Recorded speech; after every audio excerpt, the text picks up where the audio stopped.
Thank you, Brace, for opening us in prayer. I've told you before, and I'll remind you one more time, when I get loud, it's not because I'm angry, it's because I'm excited about the text. And James chapter 5, I've been blessed with the assignment of teaching this class. And I would say I probably understand things or see things in a way that I've never seen them before in regards to this text in particular. And I'm excited about it, that to me it's opened up my understanding of what this is trying to address and the way that James is, as was prayed. This is a book of practical language. This is a book that is written in the heritage or the style or the frame as you would write the wisdom literature.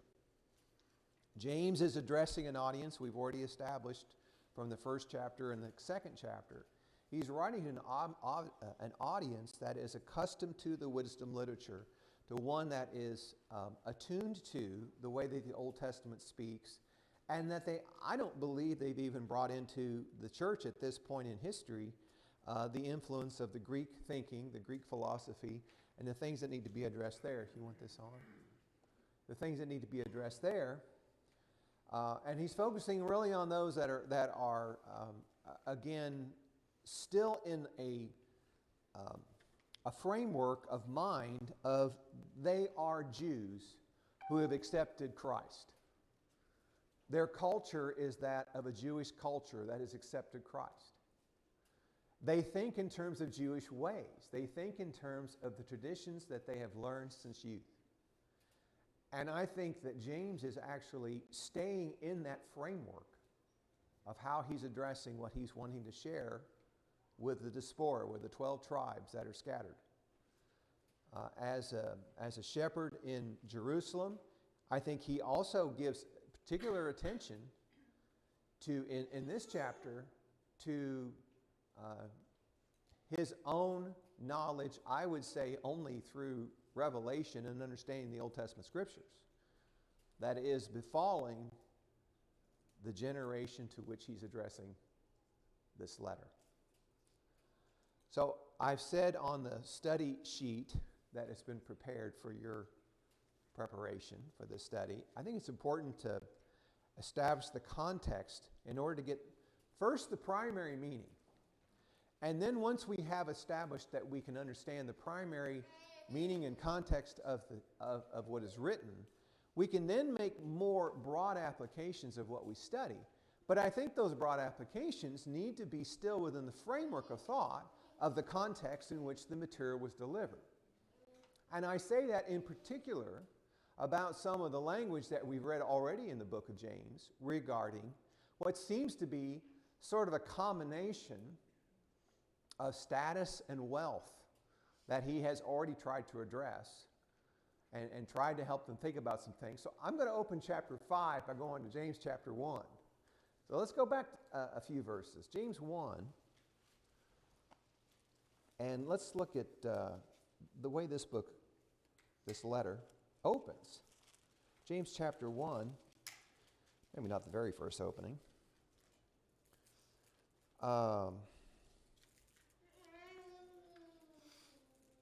God gives wisdom generously to all men without reproach. Let him ask without doubting. The one who doubts is like the surf of the sea. Verse 7. Let not that man expect that he will receive anything of the Lord, being double-minded man, unstable in all his ways. So we get James already flowing right into that wisdom literature style of addressing his audience. And then he says in the next verse, but let the brother of humble circumstances glory in his high position, and let the rich man glory in his humiliation, because like flowering grass, he will pass away. For the sun rises with a scorching wind and withers the grass, and the flowers fall off, and the beauty of its appearance is destroyed. So too, the rich man in the midst of his pursuits will fade away.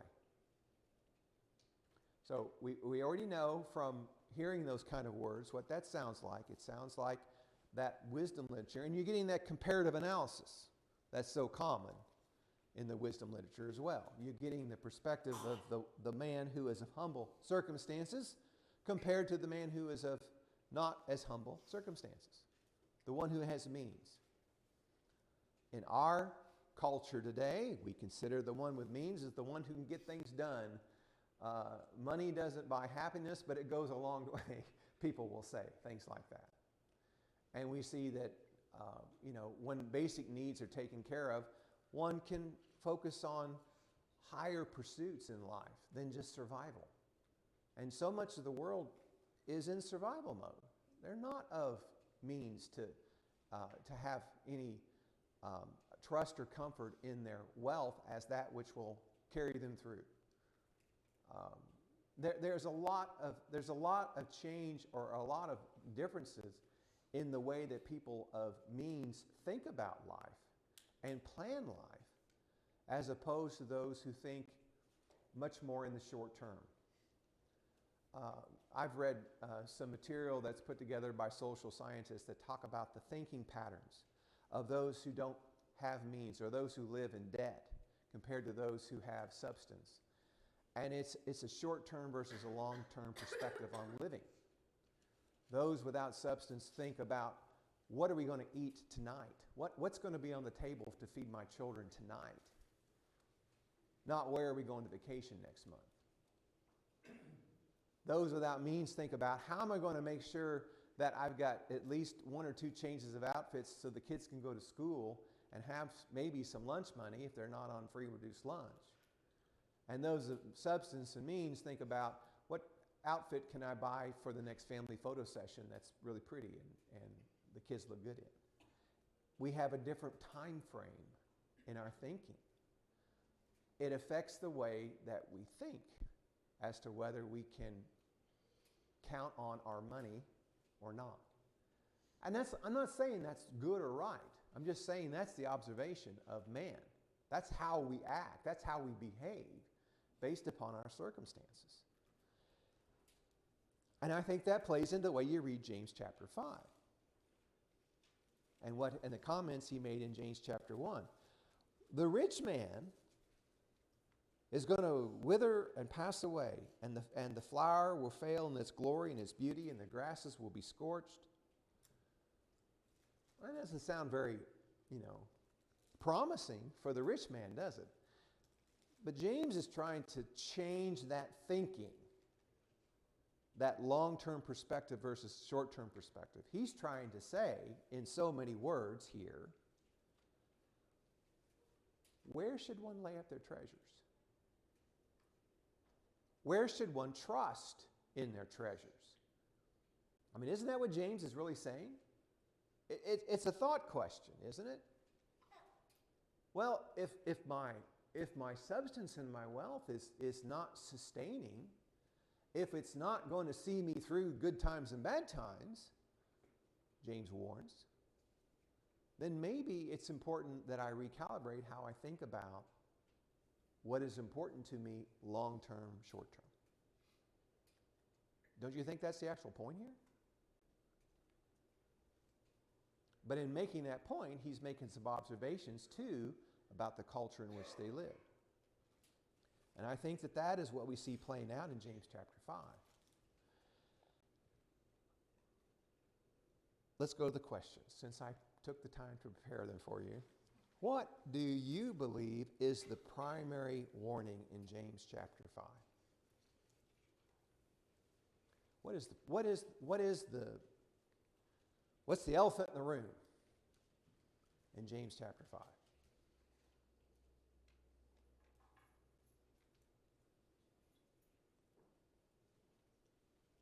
Anybody besides me? Please.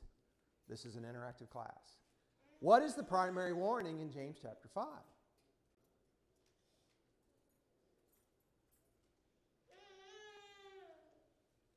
This wasn't the question you're supposed to read my mind about. This is what's written in the text. Okay?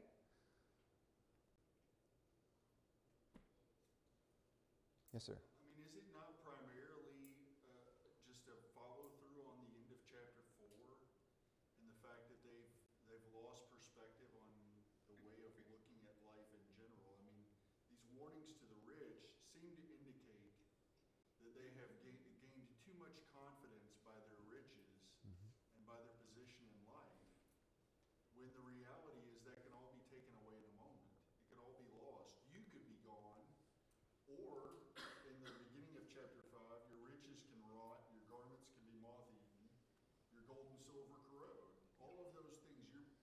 putting your trust, you're putting your faith in things that are not enduring. And that is a problem all of us can face. I mean, whether we see ourselves as rich or not, the reality is we are all greatly blessed physically. And if we're not careful, we can get too comfortable in those things and lose sight of the fact that everything in life is about a relationship with God. And if we get that part wrong, it really doesn't matter what else we have. We really have nothing. And so, I mean, if you look at the overall message, I mean, he's trying to get them pointed back in that direction. I mean, even bringing in Elijah later. I mean, here was a kingdom that felt comfortable. God takes away rain for 3.5 years. How comfortable are they now? Not too comfortable. And so again, every blessing, to go back to chapter 1 again, every good and perfect gift is from above and comes down from the Father of lights, with whom there is no shifting or changing. He is constant. He is true, and we can have faith in him. But we've got to have faith in him. We've got to put our trust in him. Yeah. Not in stuff or people. Or even one another. God is jealous toward the spirit with which he was made to dwell in us, he says in chapter 4. He gives a greater grace.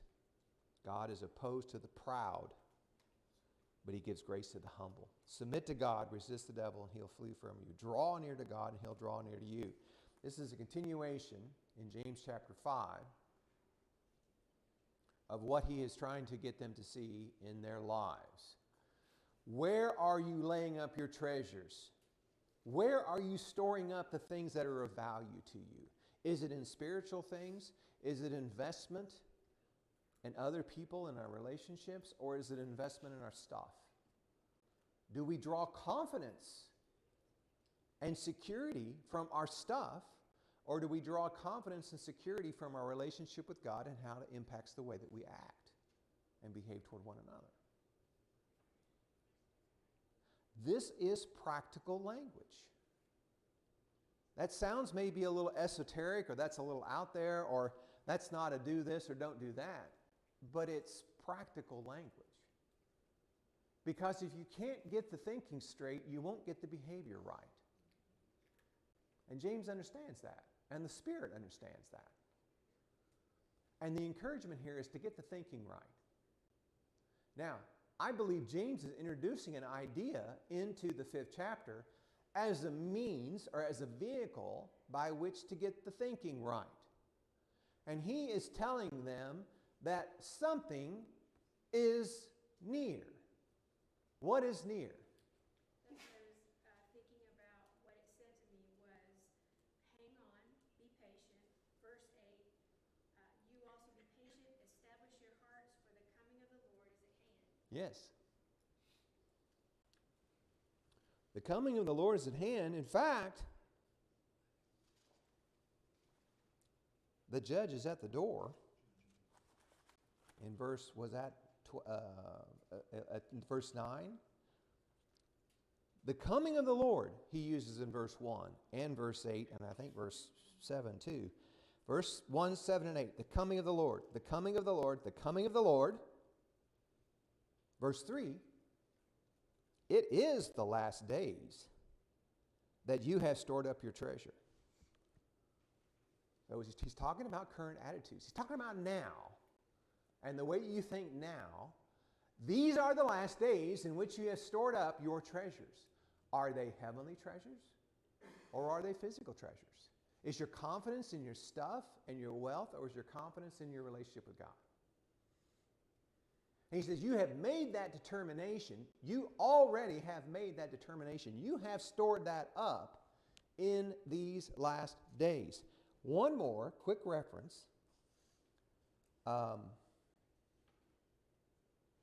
Maybe?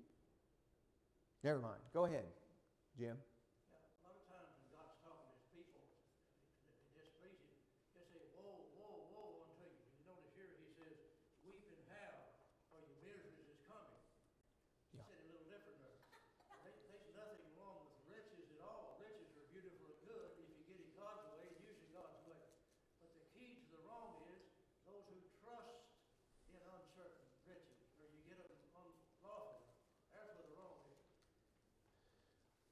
So, some of these in the early Jewish Christian church, there's already been this conversation in the prior part of the letter. Are they not the ones being victimized, being mistreated by their rich brothers, by their rich Jewish family? Is that a new problem in the kingdom of Israel? That is an old problem in the kingdom of Israel. That's gone on for generations and generations. That those who are affluent have mistreated the ones that work for them. And that's made reference here as well. I want you to see this parenthetically. Okay? I think there is a literary device here, and I'm going to say it's a parenthetic insert, verses about 1 through 5. As James is addressing the rich here in these verses, I don't think he necessarily is addressing the church. I think he's addressing the rich, which are still the brethren of these who are being shortchanged in their work relationships. They're not being paid. They're not being treated fairly. They don't have a good employer-employee relationship. I think parenthetically, the rich here are not, I mean, they could be. They could be members of the church in the diaspora, but I don't think they are. The warning is to the rich, however, that if you trust in your riches and you take advantage of people because you've got the power and influence to do so, then that judgment's going to come upon you. But are you not also in verse 7 seeing, be patient, therefore, brethren? Not be patient, therefore, rich man. It's be patient, comma, brethren, until the coming of the Lord. Behold, the farmer waits for the precious produce of the soil, being patient about it until he gets the early and late rains. You too be patient. Strengthen your hearts, for the coming of the Lord is at hand. What coming is at hand? What coming of the Lord is at hand? It's not off in the future. It's not forecast to be hundreds of years from now. It is at hand. The judge is at the door. What is at hand? That would change the way that these laborers see their oppression. What's changing in the world in which they live? Any historians in this room? What is changing in the way they live? What is changing? I'm sorry? Well, Christ is changing. What is changing in the culture in the world in which they live that would impact their relationship between the rich and the poor? There's going to be Jewish wars where Rome is influencing and putting more pressure, and they eventually want to rout or roust all of the Jews out of Jerusalem. And it's coming. And it's not far away. It's happening in this generation. And it's going to completely transform the relationship between those rich Jewish brethren who have lived a life of leisure and a life of taking advantage of their brothers and sisters, their Jewish brethren, for generations, because they've lived off of the fat of, well, we're in charge of the temple. We've got the Word of God. We're the ones that are, should be in this place of position. We deserve this place of prominence. Do you not remember how the Pharisees and the Sadducees, they don't want Jesus because he's going to mess up the good thing they have. He's going to mess it all up. They lose all their power. They lose all their influence. They lose all their ability to take advantage of other people. And they don't want that. And so James is saying there is going to be some changes. And can you persevere, brethren, like the farmer that's waiting for the harvest? Is this both a message of judgment and a message of hope at the same time? It all depends on who you are. Are you the rich in this scenario that have taken advantage of other people? Are you those who were affluent or are affluent but have come under the influence of Christ And now you're changing your thinking. I don't mistreat my employees like I used to. I don't shortchange them. I pay them their full wage, and I treat them fairly. I see that my wealth is an opportunity to bless other people. I understand that if I am socking away treasures in this world, that's going to prohibit or inhibit my opportunity and ability to be rich toward my fellow man. So maybe some of these are changed people that have repented. Maybe some of these that are rich are now the ones going, I see that I have been blessed and I want to bless others, and I'm not engaged in these practices anymore. But you also have those to which James is pinning, who I say it's a parenthetical device. It is not the audience that's necessarily reading this text to which he's talking about this judgment that is at hand. Why did Jesus talk to the Jews in Jerusalem about the coming of the days that would be the destruction of the temple? Why did he tell them these things? Did he not say this destruction is not for my people? I want you to have knowledge, and I want you to flee the city. I want you to get out before the armies encapsulate the city and lay siege to it to where no one can come and go. And there's no more commerce. And people get starved out, and people are desperate. It's war. They've put their siege engines up against the city walls. And they were there for a period of time. They left because of trouble back in Rome, and they came back again with a greater force. The signs of the times were there because God gave them signs. Jesus said there are signs that you can read. And James, I believe, is talking about this same event. And he's saying, are you going to be able to persevere or not? You brethren, wait patiently. The rich aren't waiting patiently for this judgment because they're the ones that are going to be the recipients of the judgment. It's the poor and the oppressed that are going to get relief from the fact that the world is changing. And James is telling them to persevere. So it's a message of hope. It's a message of judgment. And it's consistent with what we have been talking about all along in terms of James doesn't want just certain people to put their faith and confidence in God. He wants everyone to put their faith and confidence in God. But there are only going to be certain circumstances that are going to change the viewpoint of some people. There are only going to be certain circumstances that are going to change the perspective on where they want to lay up their treasures. And some of these folks are going to wait and hang on to the old lifestyle and the old regime just as long as possible until it's crushed and destroyed by advancing armies, and they do not want to relinquish it. Others have come to the full knowledge of the gospel, and they are ready to relinquish it now.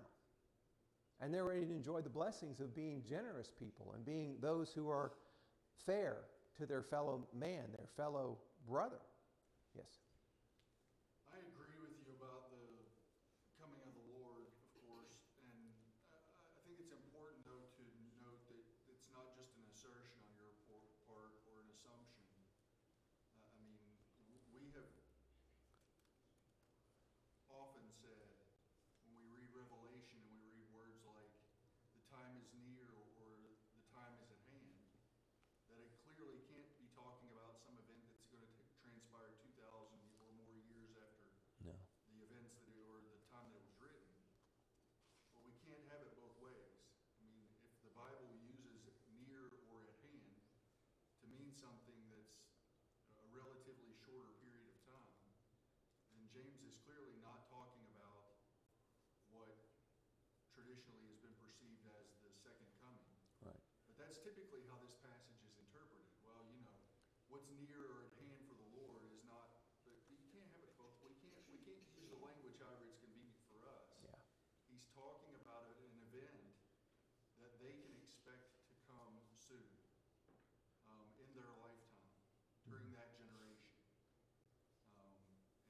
that's contrast with the words of Daniel, which were to transpire some 250 to 500 years after Daniel wrote it. Daniel's told to seal up the words of the prophecy of the book because it's for many days in the future. Right. James says it's near or it's at hand, and he means the coming of Jesus in judgment on Jerusalem and the temple and the old covenant and all of those things. Yeah. So the church in Laodicea receives a warning in Revelations chapter 3 I was going to look at because it ties exactly into what James is preaching on right here. Revelations chapter 3, this is the angel to the church at Laodicea. The Amen, the faithful and true witness, the beginning of the creation of God. This is chapter 3, verse 14 of Revelation. Beginning of the creation of God says this, I know your deeds, that you're neither hot nor cold. Cold nor hot, I read it backwards. I would that you were cold or hot. So, because you're lukewarm and neither hot or cold, it is flip on me, I will spit you out of my mouth. Because you say, Laodicean church in Laodicea, not the world. This is what you say, church. You say, I'm rich, and I become wealthy, and I have need of nothing. And you do not know that you are wretched and miserable and poor and blind and naked. I advise you. You want to take advice from the angel speaking to the church of Laodicea? Yes, you do. This is good advice. This is not man's advice. This is not man's opinion. I advise you to buy from me gold refined by fire, that you may become rich, and white garments, that you may clothe yourself, and that the shame of your nakedness may not be revealed, and the eye salve to anoint your eyes, that you may see. Those whom I love, I reprove and discipline. Be zealous, therefore, and repent. What did he say about their wealth in James chapter 5? Your riches have rotted, and your garments have become moth-eating. Your gold and your silver have rusted. Does gold and silver rust? Do you have any gold, or do you have any rusty gold bands on your finger? Do you have any silver silver will tarnish a little bit, but does it rust? It doesn't oxidize. Gold doesn't oxidize. It doesn't rust. Why does he say your gold and your silver are rusted? They don't mean anything. It's worthless. Your wealth is in your head. All these things that you have trusted in your affluence, are to be counted as worthless if they inhibit your relationship with God and other people. And they clearly do in these verses, or they wouldn't be mistreating people. This warning was to the church in Laodicea. I said parenthetically because you see that as James lays this out, he says, be patient for this judgment to come. It's going to get better. You will receive your reward as well. You may not feel like it today. You may be living in an oppressive society where people are taking advantage of you now. But if you can put your mind and frame your thoughts on God's timeline, God will reward just like he does the farmer who waits until the crop comes up and says, I don't know what the harvest is going to be. I'll have to let God take care of that part. I'll just do the work. Had dinner last night with a bunch of farmers, didn't we? What did they talk about? We talked about some farm prices a little bit. We talked about the last year's harvest that's just now coming in the granaries because they were waiting on a better price. And now we got an abundance of last year's crop. Just in 3 weeks, we're going to be harvesting this year's crop. Why do farmers talk about corn so much? Soybeans. Why do they talk about it? It's not that interesting, is it? It is when it's your livelihood. It is when it's your trust. They've worked all year long thinking maybe I'll have a dusty, dry field, just a dust bowl of a field, or I may have so much grain or so much soybeans that I don't know what to do with it. I don't know. Isn't that the life of a farmer? And a lot of farmers are God-fearing people too. And maybe that's not a coincidence. Maybe if more of us drew our sustenance right from the soil directly instead of going to the grocery store, that could help our spirit. I don't know. I have a feeling it would. But a lot of farmers are God-fearing people because they have to trust. And James says, be patient, strengthen your hearts, for the coming of the Lord is at hand. Don't complain, brethren, against one another, that you yourselves may not be judged. Wait a minute, another throwback, right? Another callback. Wasn't that all about James chapter 4? Have these people a legitimate cause to be judgmental of their brothers for their mistreatment? Would that be legitimate? Would those feelings of mistreatment, betrayal, dishonesty, would those feelings be legitimate? I would say they would be. I would argue that it's not beyond the reason to say you've got legitimate gripes against your brother. But that doesn't mean you get to act on them by judging their hearts. That's God's business. And James is making that clear here. It's not my place to judge. And I'm using judge there in the context of it's not my place to execute judgment upon those who are unrighteous. I want to be clear, that's how I'm saying that. It's not my place to be desiring to execute. Maybe I don't have the power to do it as a poor farmer. I don't have the ability to execute this judgment. But if I want to, if I had the want to, and I'd do it if I could, the warning is you got to leave that business to God. Don't be judging when the judge is at the door, right at the door. Verse 10, as an example, brethren, of suffering and patience, take the prophets who spoke in the name of the Lord. Behold, we count those blessed who endure. You have heard of the endurance of Job, and you've seen the outcome of the Lord's dealings, that the Lord is full of compassion and merciful.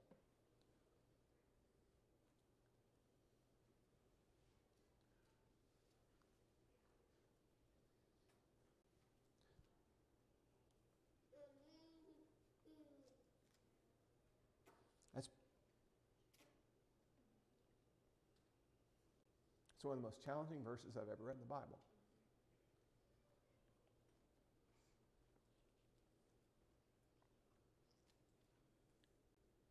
How can I compare the things in my life with Job and feel sorry for myself? How in the world have my circumstances come anywhere close to what that man endured? And then how do I look at my life and feel? Oh, I've been mistreated. Oh, I'm getting the short end of the stick. Oh, I can't take this any longer. Oh, yeah?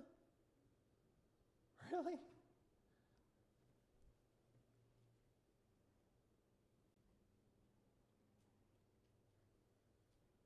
James is saying, what's real in your life? Is it your stuff? Or is it your God? And if it's not real to you, then you're not going to feel it.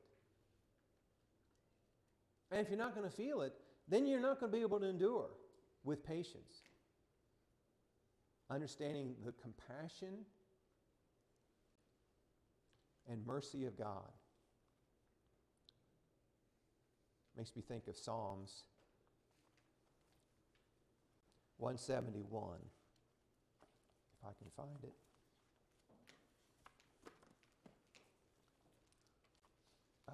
Psalm 71, excuse me.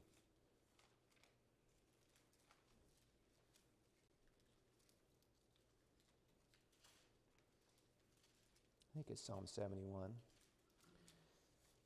Verse 17.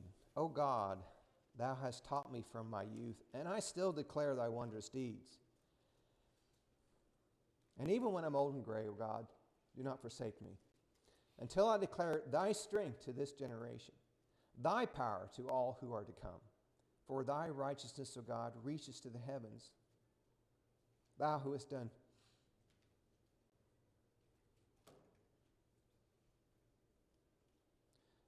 great things. O God, who is like thee? Thou hast shown me many troubles and distresses will revive me again, and will bring me up again from the depths of the earth. Mayest thou increase my greatness and turn to comfort me.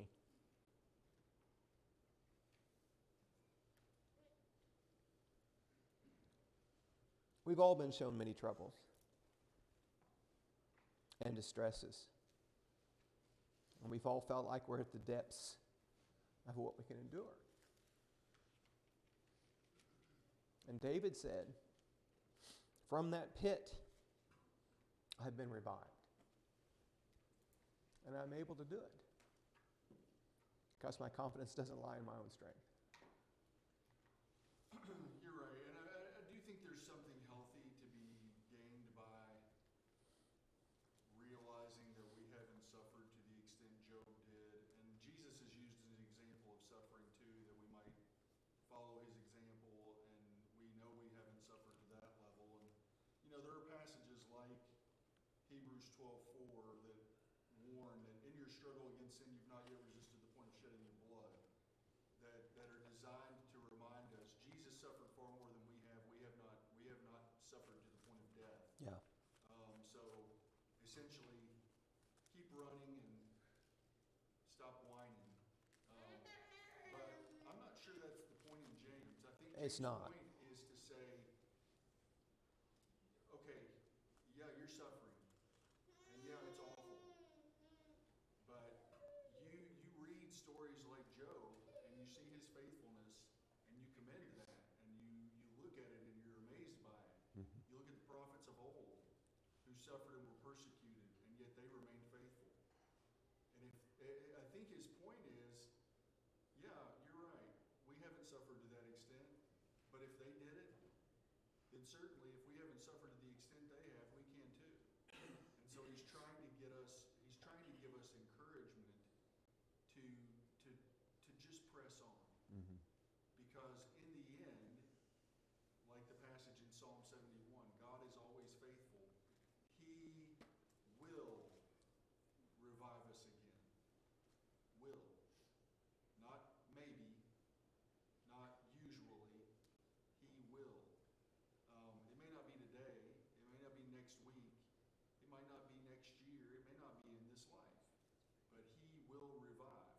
If we trust that and keep our faith in him, then though we struggle here, sometimes mightily, God will restore. And so we've just got to, that passage in Psalm 71 is great. Keep reminding ourselves of that. Yeah. Keep reading it and reading it and reading it until it finally shoves those thoughts of God is nowhere to be found and God doesn't care and God's not going to help me out of the way, and keeps our focus where it needs to be. And sometimes a tough road to plow, but Yeah. that's what we're called to, and God is faithful if we trust him. So my emotion this morning is because of the recognition of my own arrogance. And it's the joy in knowing that God will restore. So it's not to bring sadness or a comparative analysis to say you are weak-minded if you don't take this the way Job take it. And I agree with the conversation. That's not the point of this. The point of this is that God is faithful. And if God was faithful to David when his enemies were hunting him and restored him, and if God is faithful to Job when he lost everything that he owned, every relationship that he had in his family, and that was restored to him too, then why do I think that God won't restore me? Why would I come to the conclusion that God has forsaken me? He's done so much more. But on top of all that, God already gave His Son on the cross for me to redeem me. If you're going to pay that big price, and is there a bigger price to pay on God's part? If you're going to pay that price and give to that extent sacrificially, do you think God is now shortened of arm to where He can't reach out, as the old prophet said? He still has the same power and ability. If He's going to do that big thing for me, then what about these other things that aren't so big? Can't God accomplish those as well? It's going to bring us to the second caveat, though, which he addresses too, because, you said, if God did it for Job, why won't He do it for me? And the devil puts the lie in our head that the reason He did it for Job was because Job had such great faith. That's right. My faith's too small. That's My right. faith's too weak. And so he's gonna deal with that one too later in the chapter when he uses the example of Elijah. Yeah. Because Job wasn't rescued because his faith was so immense. He was rescued because God's faithfulness is immeasurable, and He longs to give it. Yeah. Like you said, it's not. He's not looking at it and said, "Well, you slipped up. I mean, that's good luck." He wouldn't have given Jesus on the cross if that's the way He was going to deal with it. Yeah. You don't pay that big a price and then just let something go for any little reason. God's going to go to any extent He can to keep what is His. And we have to trust Him. I agree. We'll close on that.